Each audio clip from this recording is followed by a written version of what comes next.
1 out of 4, and 1 out of 6. What do these numbers represent?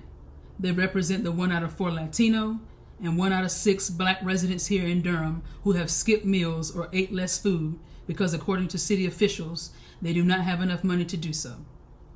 Hello everyone, my name is Kawanda Hall, and today I will be delivering a speech focusing on the hunger crisis here in Durham. As a current North Carolina Central social work major here at the school, one of my top priorities and duties that I am tasked with is to assess many prevalent social issues that impact vulnerable populations. I feel I'm a reliable source to speak on the hunger crisis here in Durham because of recently conducted advocacy work and research that I conducted that centered around overall nationwide hunger throughout America. I believe it is important that everyone pay attention to the information that I will discuss because I'm certain that we all have our own views and takes on what we believe a hunger crisis entail. However, it is important that you consider that there are many other elements that tie into an issue of this magnitude.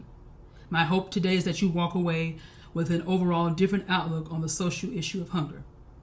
With that being said, first today I will talk about the most critical element tying into the food crisis here, food insecurity. Then I will transition over to talk about some of the effects that it imposes on residents in Durham. And last, I will round out this discussion speaking on viable solutions that address the hunger crisis over time here in Durham. First, let's talk about food insecurity. What is food insecurity? According to the Department of Agriculture, food insecurity is considered a lack of access at time to food for individuals within a household, which limits their chances of leading a healthy and active life. Within these homes, they consist of course, Latino, Blacks, but also indigenous peoples, but these homes are primarily made up of single mothers with children. Reports coming out of the Central and Eastern Food Bank of North Carolina stated that within Durham, there are a total of 78,420 residents right now who are food insecure, and of that, 24,920 are children. Now that you know a little bit about what food insecurity is and what it entails in the breakdown within Durham, this brings me to my second point, the effects that it imposes.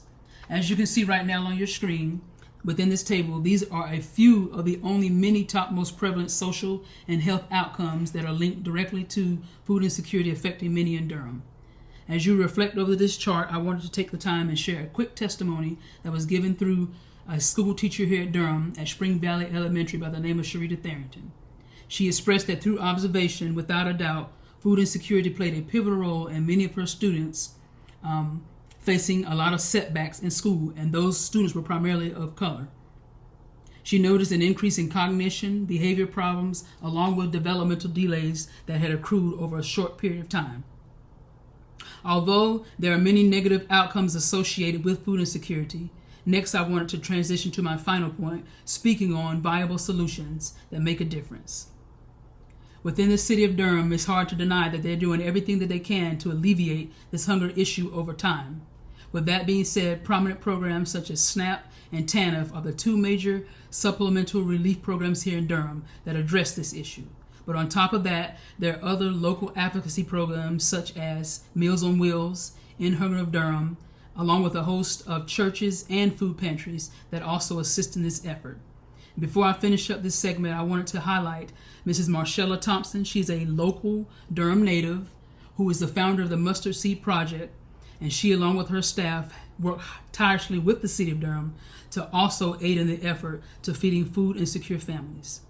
If you feel compelled, there's a link below her picture she was recognized at WTVD of Durham for her hard work and efforts. So take a look at the link.